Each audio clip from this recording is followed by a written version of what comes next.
Bible discovery. Ancient artifacts found prove biblical truth. Sean Martin of Express UK reports archaeologists have made a major discovery again in Israel, which suggests the story of the Bible being true, of course. Now, there's always digs going on, especially from now, starting this spring, during the spring season up to the end of the autumn season. And you can even volunteer, and the digs will be able to help you be part of their excavations and their findings. Now, experts made two rare discoveries of letter seals in the city of David. The city of David is not in Jerusalem, it's just south of Jerusalem, just exactly south. And many people say that that's exactly where the temple was originally.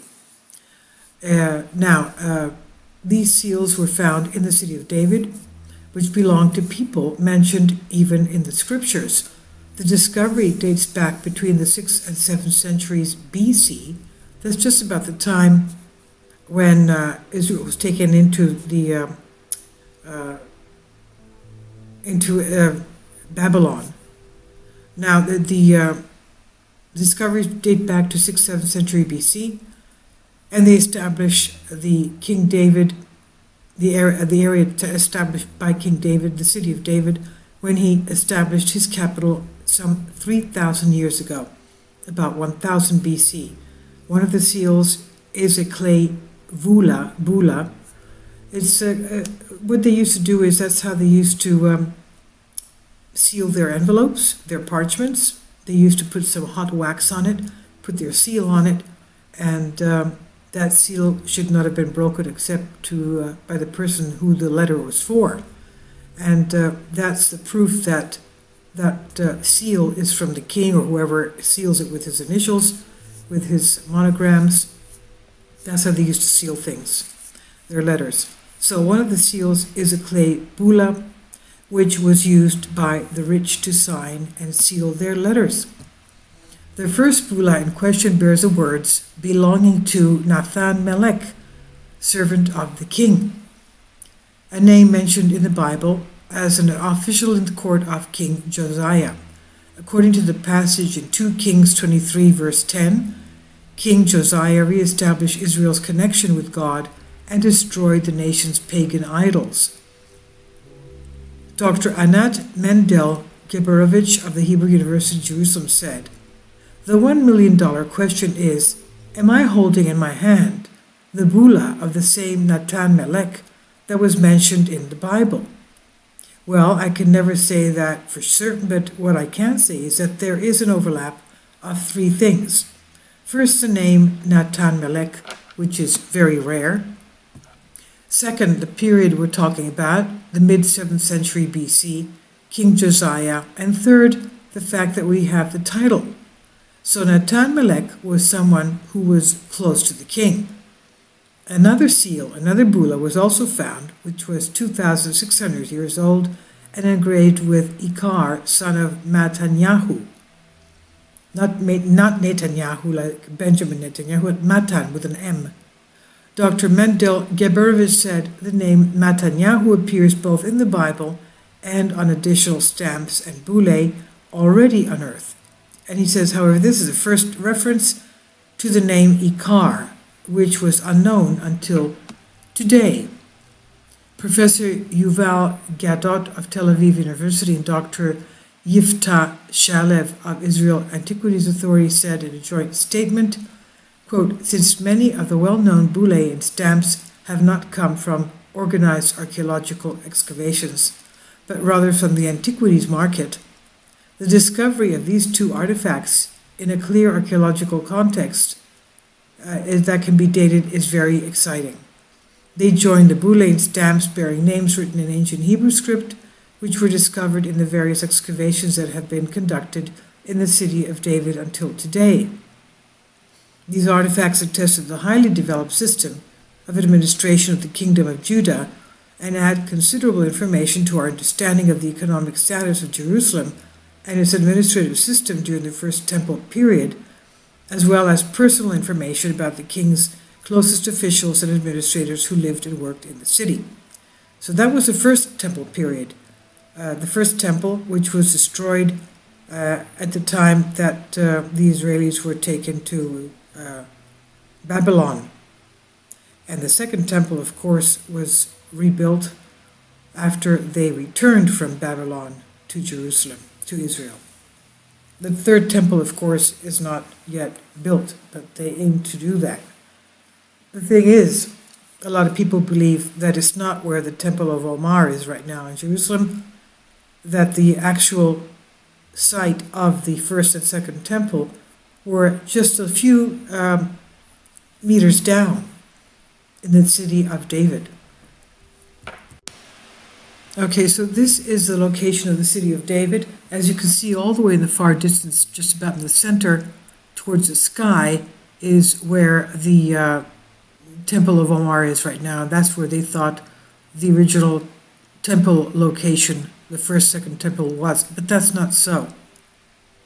It's actually a couple of, well, not a couple of, about 50, 100, 200 meters down where you saw those excavations, and that's where it's all being excavated right now, and that's supposed to be the city of David. That's where the actual site of the temple was. And this all, of course, was Jerusalem. Now, I don't understand why a lot of people cannot confirm that Jerusalem is not Jewish and belongs to the, to Israel. I mean, of course it's Jewish. The city of David, you're uncovering this. A lot of people saying, no, it's not. That's not so. It was always Jewish up to right after the time when the tribes of Israel came into the land of Canaan. Now, this is the area where the city, where King David, of course, established his palace, and King Solomon, his son, built the first temple. Now, there's no way anybody can refute what they see being dug up there. UNESCO resolutions deny the Jewish connection to Jerusalem. That's astonishing. They say that if they uncover the city, they're opening the voice calling back her children, her sons, of course. The city of David was originally, according to this Breaking News Israel article, discovered in 1867 by British archaeologist Charles Warren. He was given a mandate by Queen Victoria to find the exact location of the temple, and that's where he found it.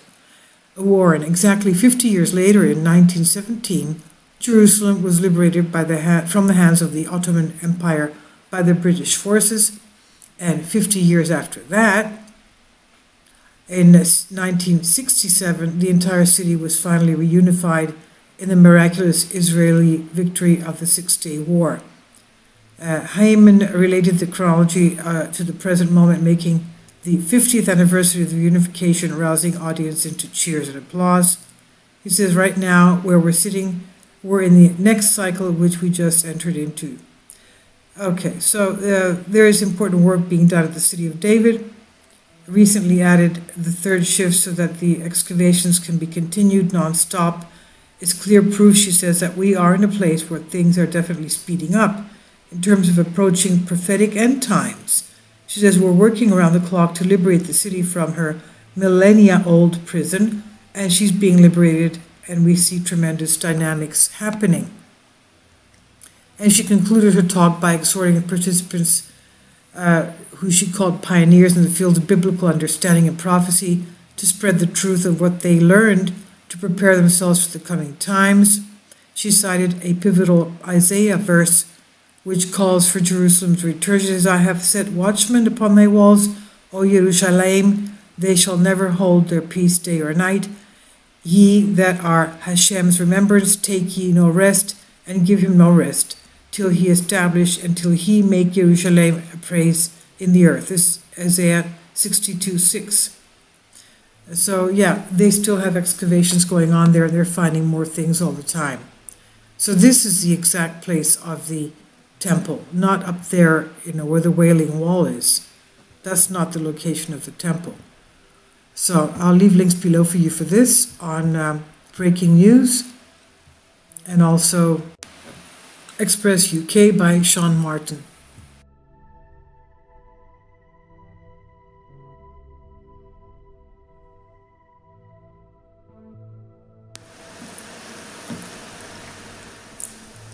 If you'd like to join me on my Patreon account, you will hear content not covered by mainstream media. These riveting stories will be based on my research, and I will state my opinions and give my personal insight on diverse and controversial subjects and world events not covered by mainstream media, and not supported by YouTube guidelines. So whatever I have on my Patreon, most of those will not be on my YouTube channel. Please consider becoming a member today. More of the most significant and important videos will be on my Patreon channel. Your support helps me to continue my research and keeps this YouTube channel alive. And we depend on your support, your generous charity, because we help economically challenged families here in Athens, Greece, in Kapota, and we also help the young generation with university tuition and the community around our church. Thank you.